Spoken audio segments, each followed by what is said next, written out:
What's precious to you? Maybe you have a special toy or a favourite book.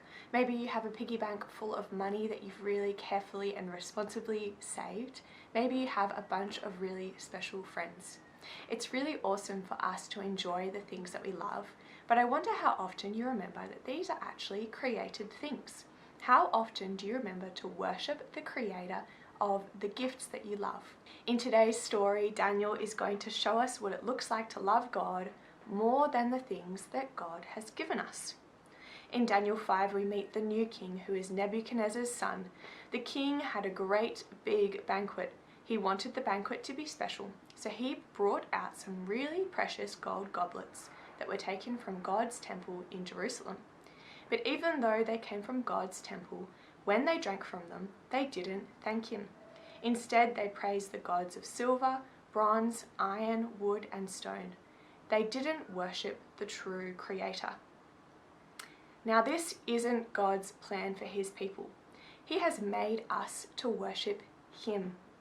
So God sent them a message to warn them of the danger of not following his plan. A hand appeared and wrote on the wall some words that they couldn't understand. The king called all the wise people in the land, but no one could understand. Is this starting to sound a little bit familiar? Finally, someone said that Daniel had interpreted the messages in the past for the king's father, Nebuchadnezzar. They called on Daniel and he told them that the king's reign was about to end because he wasn't worshipping God.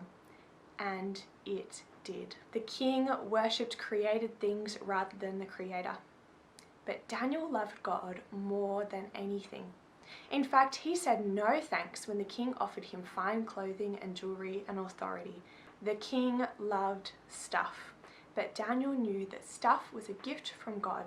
Daniel 5 verse 23 tells us to worship the God who holds in his hand your life and all of your ways.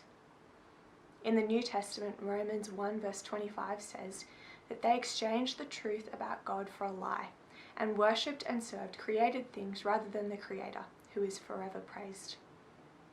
God has sent us a message far clearer than writing on a wall. He has given us his word, which tells us to turn away from sin and worship him. He sent his son Jesus to save us so that we can live forever in friendship with God. To keep following our sin means giving all of that up and living forever without God. This would be really, really bad. Now, a great way for us to worship God more than the things that he has given us is to thank him for the things that he's given us. I wonder, how can you do that this week? One way that you might already be doing that is by saying grace before you eat.